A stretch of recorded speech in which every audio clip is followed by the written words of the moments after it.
ኣብ ምምሕዳር ከባቢ ኣውጋሮን ዞባል ዓላይ ጋሽ ንዝነጥፍዎ ነንቲ ትካላት ወሃብቲ ኣገልግሎት ኣብ ምክልኻል ተመሓላለፍቲ ሕማማት ብቐንዱ ድማ ዓባይ ሰዓል ዓሶን ኤድስን ዘተኮረ ጎስጎሳዊ ኣስተምህሮ ተዋሂቡ ጥዑይን ኣፍራይን ሕብረተሰብ ንምህናፅ ንቕሓት ወለድን ሕብረተሰብን ብሓፈሻ ሓላፍነታዊ ኣካይዳ ወነንቲ ትካላት ወሃብቲ ኣገልግሎት ድማ ብፍላይ መሰረታዊ ምዃኑ ዝጠቐሰ ኣብ ጨንፈር ሚኒስትሪ ጥዕና ዞባ ጋሽ ባርካ ሓላፊ ጎስጓስን ሓበሬታን ኣቶ ሱልጣን ሓጎስ ወነንቲ ትካላት ነቶም ሓደገኛታት ሕማማት ንምውጋድ ኣብ ዝካየድ ጻዕሪ ዝለዓለ ተራ ክጻወቱ ዘኻኺሩ ኣቶ ሱልጣን ኣስዒቡ ወነንቲ ትካላት ወሃብቲ ኣገልግሎት ኣብ ምክልኻል ተመሓላለፍቲ ሕማማት ዘለዎም ኣፍልጦ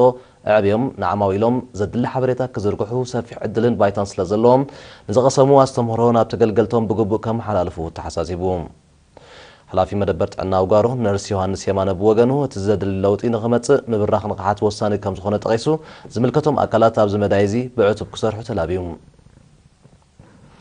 ኣማሓዳሩን ዞባል ዓላይ ጋሽ ኣቶ ኣብርሃም ሃይለ ድማ ተመሓላለፍቲ ሕማማት ቀንዲ ተጻባእቲ ምዕባልን ዕቤትን ስለ ዝኾኑ ህዝቢ ካብ ለበዳ ሕማማት ተናጊፉ ኣፍራይነቱ ከዕቢ ምእንቲ ብፍላይ ምስ መንእሰያት ርክብ ዘለዎም ወነንቲ ትካላት ወሃብቲ ኣገልግሎት በብመገዶም ዘድሊ ሓበሬታ ክዝርግሑ ፀዊዑ ካብ ተሳተፍቲ ወይዘሮ ኣበባ ተኽለ ብርሃንን ወይዘሮ ጂሮም ጋይምን ኣብ ዝሃቦ ርእይቶ እቲ ናብ ህዝቢ ዝቐንዐ ብሚኒስትሪ ጥዕና ዝወሃብ ኣስተምህሮን ጎስጓስን ኣገዳስነቱ ዕዙዝ ምዃኑ ብምሕባር ንዝያዳ ድማዓነት እቲ ናይ ጎስጓስ መደብ ኣብ መንእሰያት ኣብያተ ትምህርትን ክቕፅል ተላብየን